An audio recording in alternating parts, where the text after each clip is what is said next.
everybody. This is Anita Finley, and I'm your Zoomer Times TV presenter and the publisher of Boomer Times. And I'm so excited to have Neil Friedman. Neil Friedman is a name that you're going to learn very soon. It'll be like all the famous producers in the world, but now he has something very special. It's called ChaiFlicks. How'd I do, guys? Is that good? Perfect. Perfect. It's funny. I've been so excited about this. It's so new, and I'm so thrilled that we're the one that's going to be promoting these ChaiFlicks. Now, I'm going to let Neil Friedman, who actually is, I'd call him the inventor of this whole idea of having these movies that are Jewish, say, and Israeli, and from all over the world. He'll do a much better job than I. So, Neil, take it away. Thanks, Anita. Highflix is a streaming service, not unlike Netflix or HBO Max or Apple, and it became a necessity for us to launch it because we realized that the big, giant streaming services were not interested in niche programming, and that's what we call Jewish programming. Now, that doesn't mean that there isn't a significant audience out there for niche programming. There's already a streaming service called BritBox, which has 150, I think 200,000 subscribers that just shows British television. So that came about because Netflix and others don't have the focus to handle that niche. And we were handling, and we have, as Menemsha, for many, many years now, have been the premier distributor of Jewish and Israeli films in North America. And we especially are very successful in South Florida. So we had 3 films in a row that did $1 million, which is incredible and lucky. And the third one, when we talked to Netflix, things had evolved, and Netflix was making so much of the original programming, they had no room or no interest in acquiring Jewish programming per se. So, and actually the Jewish program they do acquire is mostly Israeli TV series. So we had this wonderful film, and unlike the other 2 situations where they paid us a nice license fee to show it, the third time they said no, even though the film had done the same success in the theaters. And it dawned on us right then and there that in order for us to have a home for our Jewish and Israeli films, that we would going to have to create that home. And the idea for starting a channel started right then and there. And then once the pandemic came in, unfortunately, in March of last year, we had been talking about it, doing business plans, et cetera, and we said, forget about the business plan. I'll just throw that in the trash basket. We got to start this right now because everybody's home. And right. If we don't do this now and take advantage of everybody being home, then we'll never do it. And we started up with the titles that Menemsha has in our library, which is about 90 Jewish and Israeli films. We started up with, I think, about 20 of our films, launched the channel, and then from immediately thereafter went looking all around the world for additional titles, which we just had to acquire what's called SVOD, subscription VOD rights for. And we, since that time, have added 300 titles from third parties, and we have now about 350 programs on the channel. And the subscribership is going up every day. And we were lucky enough to acquire an Israeli TV series that is almost like a Netflix series, if I could say it that way, in the sense that it's very broad and great entertainment, and The New Black. And we've had a spurt lately of increased subscribership above and beyond the period prior to that because of people's interest in seeing The New Black. So I want to just catch up on that. So when I saw this, I saw the trailer, The New Black, and I saw these 4 gorgeous guys in this convertible. I said, I want that on our cover, which we're going to have on our March cover, and we're going to have a little bit of a, I guess a short description. I'll put it a short description of what this is, but it's funny, it's great, and even though we know that a lot of the ChaiFlicks will be targeted to a lot of the seniors, I think this is going to pick up a lot of the younger ones, their kids and all, because It is. It's 4 young guys, and it's so funny already. I'm just show people. This is the new black. That's the stuff I have. And we're going to have a great picture on the cover. So I think that will be one of your biggest hits right now to make your entry.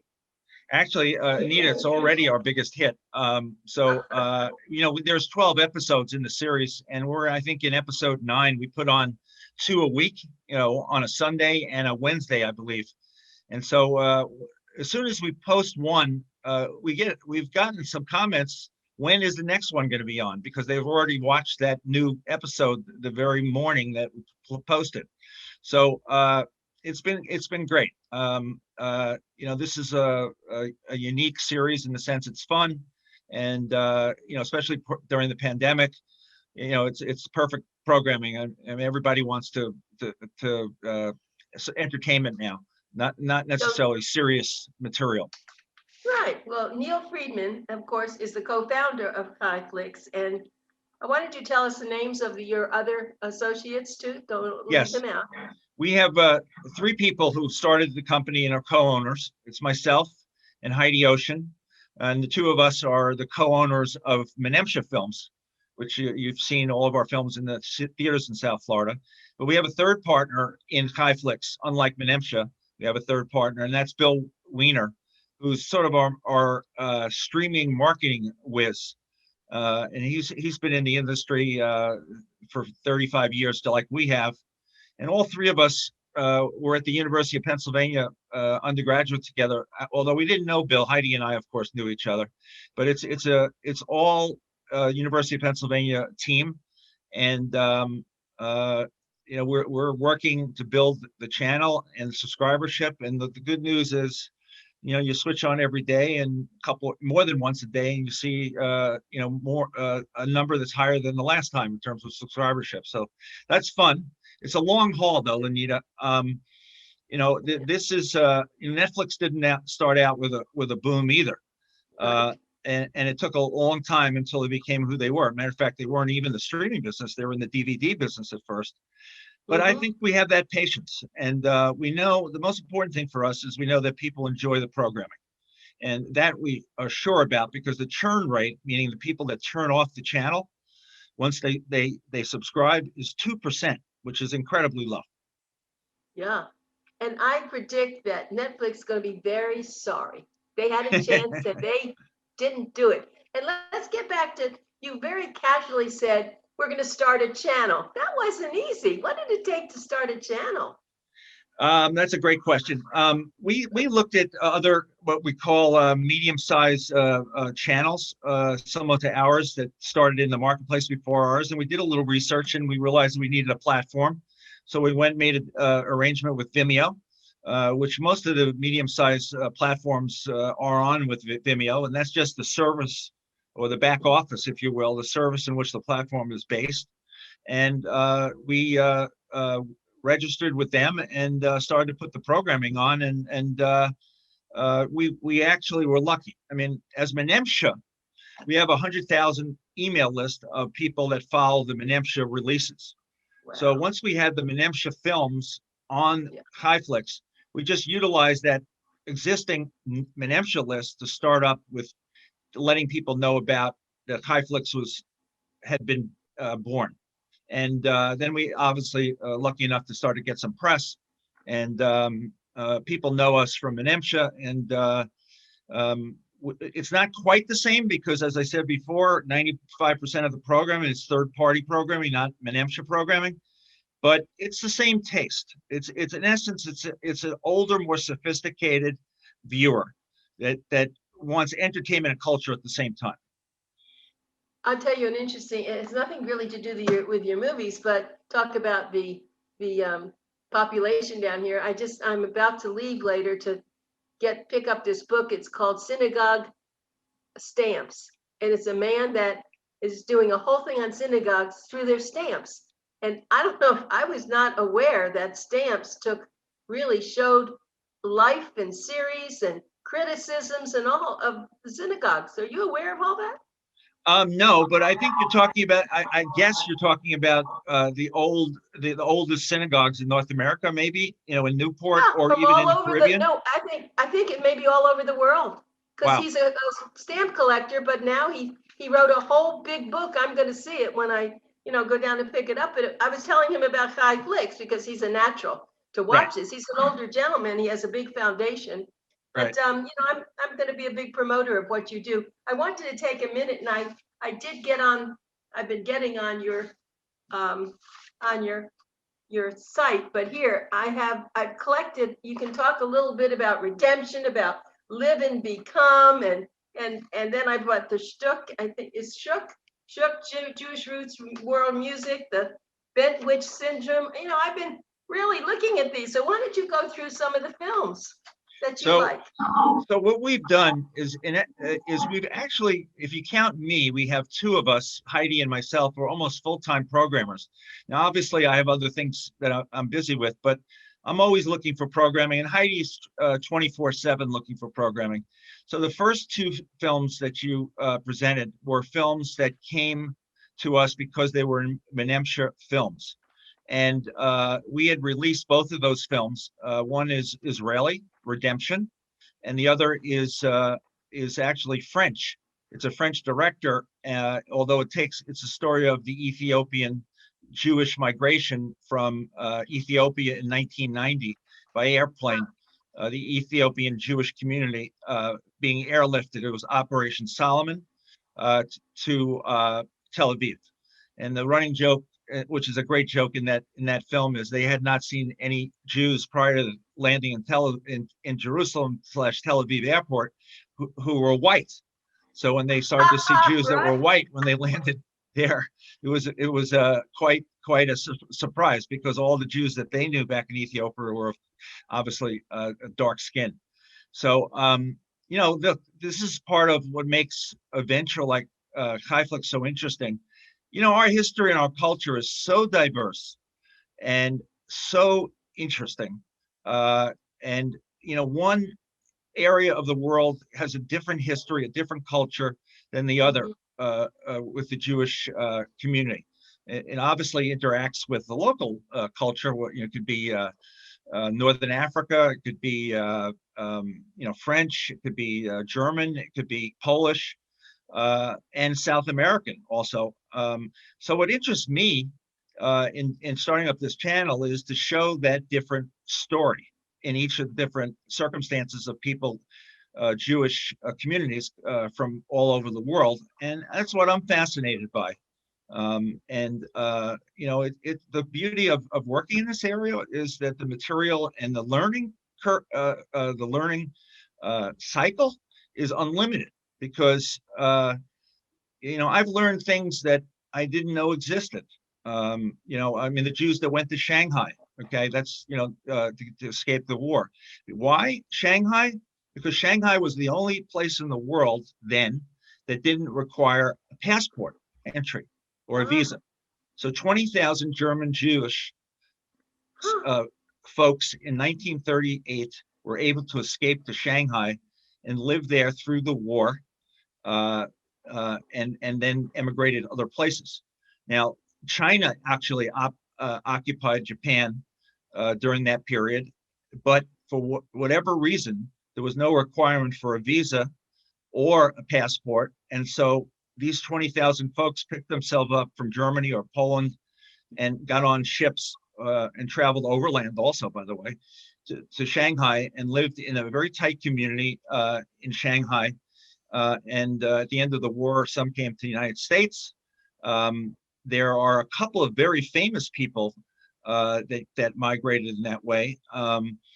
The I'm thinking there's one person in the government, I can't think of their name, uh, but Mike Medavoy, who's one of the big movie guys in the Hollywood system, had that experience in his background. And the great news is that this was a place they were safe, even though there were bombings, each night in Shanghai from the war, but they were not at all affected. They just live meagerly but they continued their education and they created their own community there for the 6 or 7 years they were there. So, I mean, every movie has a different story, and that's the beauty of all this. So, you hold these things up. I could talk for 20 minutes on every movie. I know, I love this. That's Yeah. right. And so let me tell everybody again, Neil Friedman, who's co-founder of ChaiFlicks, and what we're doing here is we're opening up, hopefully a happy Pandora's box, because Right. I did not know. I mean, every once in a while there would be a Jewish film that would come along, and I think they had some things one week, you'd see a lot of them, but I would never have dreamt that there would be a whole now, organization, a whole channel for it. And I'm very excited. So I had some questions about this. Sounds like some of them are almost documentaries, or are they all fiction? Or are they all, what are they generally? Well, they're all everything is the answer. We have Okay. narrative films, which are obviously fictional. They could be based on a true story, but they're narrative, so they're in essence fiction. We have documentary films that are nonfiction, which is truth. But we also have the idea of Highflix is not to be pinholed into one kind of program. And we have shorts, we have dance companies, Israeli dance companies on there. We have comedy. We have everything, live performance, everything you can think of, a stage play, recorded live. And the idea is to have something for everybody. And the idea is for the programming to be diverse, and so have so much depth that this Highflix becomes the one-stop shopping for anybody interested in Jewish culture and history. And we obviously kids programming as well.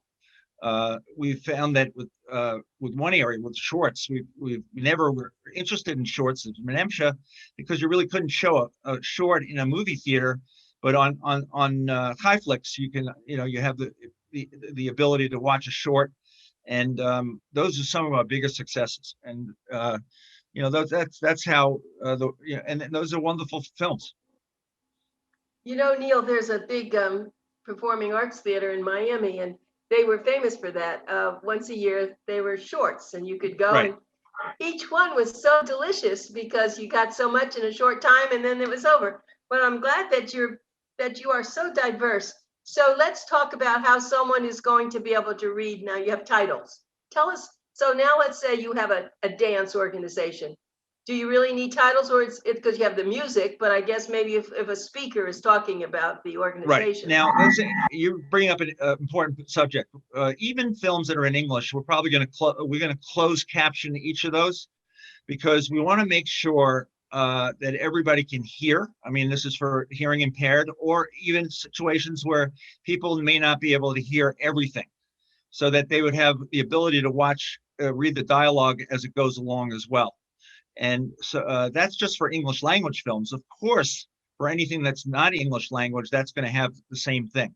So we want to have it available for everybody, even folks who have to read subtitles quickly. One of the things that is also important to us is having legible and readable subtitles.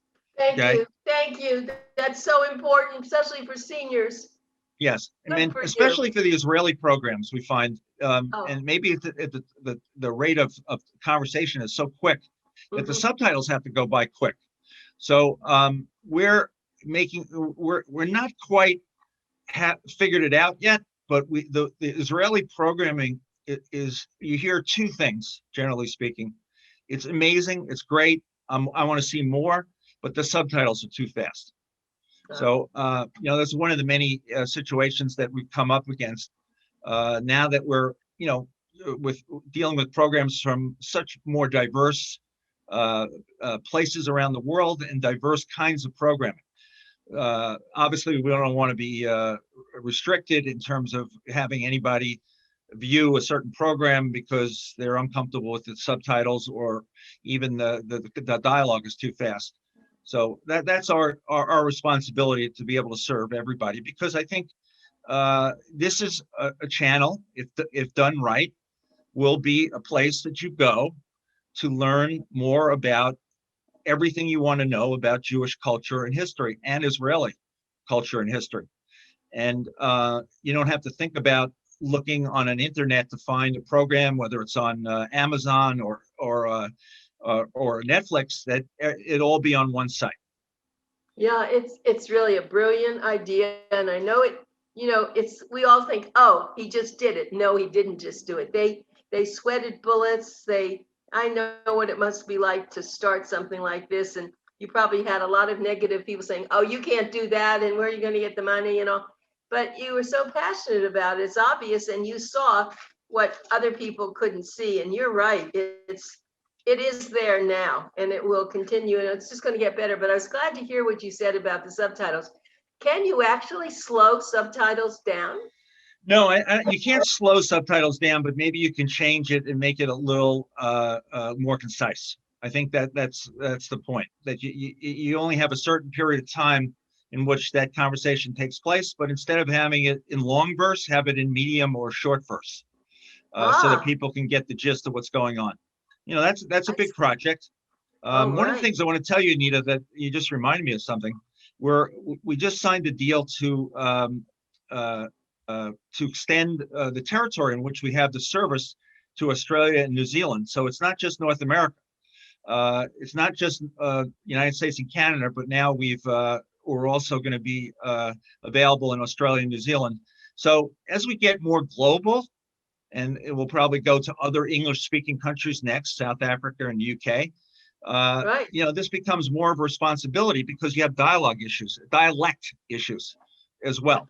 So I think you want to, and these are new problems that we're going to face, that we want to be able, for folks in Australia and New Zealand, to be able to follow it in the same way. Maybe a particular program is not, is not that known in Australia and New Zealand. So they're coming from understanding what's going on from a greater distance. So we have to figure out how to make sure that audience is responding in the same way the North American audience is responding. And then, look, we have even films from the UK that we treat like foreign language films, right? Because especially in the dialogue from the Midlands, that nobody can understand the Midland accent, and we don't want to lose, the content of what's going on. So that's what's going to happen. We call on English language films, you call that closed captioning. So that covers a couple of problems. It covers the hearing impaired, and it also helps people who are not familiar with a certain dialect to be able to understand, even though it's spoken in English. You're absolutely right. I watch a lot of BBC and I watch a lot of comedy, and it's truthful. Sometimes I just laugh and I really only heard 3/4 of what they were saying. But let me ask you this. I have never heard Hebrew with an accent, an Australian accent. What's that like? Well, there are, I mean, I know there's even our partner, by the way, in Australia was born in Israel. So you have that, connection.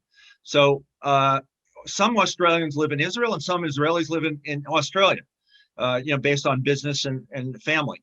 So they're a smaller community than ours. It's almost like you can play a guessing game. Where are the largest Jewish communities in the world? Start with the largest and work your way down. Australia is about number 6. I was surprised. It's 150,000. So you have Israel, you have the United States, you have France, you have the UK, and I think there's one other area in the world that has a larger Jewish population than Australia.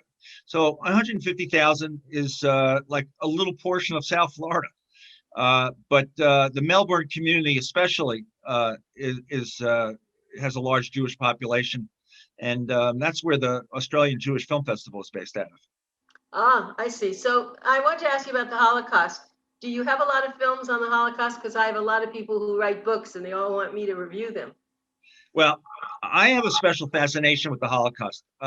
So we do have a lot of films on the Holocaust. Everybody that works with us and me at the company tries to hold me back on licensing more and more films. Chance, right? Yeah, but you can't make this stuff up. I mean, the things that took place. There's always, when I have a new story, that took place during the Shoah period. I mean, like there's a certain segment of us, and it looks like you were one of them, who can't get enough. Okay, Right. that the whole idea is so otherworldly that this took place and the way it took place that you can't. It's almost like an addiction. You want to see more and more of it and learn more and more of it to try to understand it. You never can understand it, of course, but what you do is you look at more and more programming or reading more and more books to thinking that you can understand it. So, I personally am fascinated by it. My daughter always yells at me for too many Holocaust films for Menemsha and now ChaiFlicks. So we have to be diverse. But the good news is there's something for everybody on the channel. That's for sure.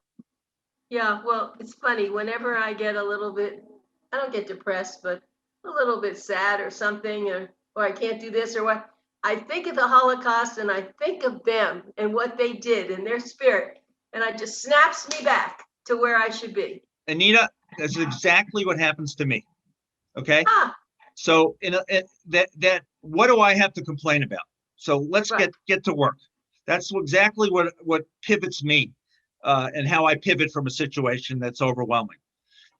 Because you can't compare anything that you're living in, even with the pandemic now and all the horrible things going on now. You're football fields away from the Shoah. Okay, there's no question about that. So I use that's part of my fascination, by the way. It's almost like therapy, if I can say it that way, because why should I complain? Why should I persevere? If these folks under those circumstances, some of them were able to persevere where they were able to live through that period, that's something that I should aspire to, and builds a little character that way. And it's that's part of the fascination. You're trying to build up your own strength in terms of your day-to-day living, and that's one of the tricks that you play on yourself. Yes, Neil Friedman is this brilliant. I guess I'm calling it an owner. He's not the producer. He's the owner, along with two associates who came up with this ChaiFlicks, and you've been hearing about it, and it's going to be more on your mind every month as we try to help people realize what it is. I want you to go back to what we just said, and I know you've been to the Anne Frank home in Amsterdam. Well, I see that all the time in my mind too, and here these people, we think about, and it's just funny when you think, I have to go to the bathroom. Do I have to go into that one? It may be dirty, in this, as we stop there. Can you imagine what were they, 20, 30 people in that one room? Right. What did they do when they went to the bathroom and they had to, that's all you have to think about, right, Neil? Right, exactly. I mean, and though Anne Frank obviously is a famous person, but you hear other stories like that. I mean, one of the things that Primo Levi, if you've ever read any of his books, as Menemsha, he was a survivor. He was a physicist and I think a Nobel Prize winner later on in his life, Nobel laureate. But one of the things that Highflix allows us to do is to go into individual countries that you mentioned before, Anita. And now we have this fascination with Italian Jewry, and we have a section just on films on Italian Jewry. So, and we, so somebody can really reduce their interest down to a particular subject, and you'd be able to find it under one topic area on the site. By the way, I just want to say Highflix is spelled ChaiFlicks. So the actual link to go to Highflix is www.ChaiFlicks, Highflix.com. And for those listening to this, if you're interested, you can actually join. It's very inexpensive. I think it's $5.95 a month. Correct. Is that true? Correct. And that, you could, just think about, and there are hundreds and hundreds of films, and you can watch them day and night, whatever you want. And they're first class. They're like as though you went to a movie theater. These are not just little homemade films, everybody. This is first class. You could see that in a big theater, but it's all being brought to you thanks to Netflix and what they did. You're right. Neil, when they first came out, I'm one of the ones that had the DVDs. So did I. And some of them were broken, and I had to send them back again. So right. I'm one of those. But this is a beautiful way to do this, and you just click on it, and you just get it. Now, people who don't want to watch on their computer, 1 You minute. can have someone get it to your TV, right? Correct. There's I don't know how you that can works.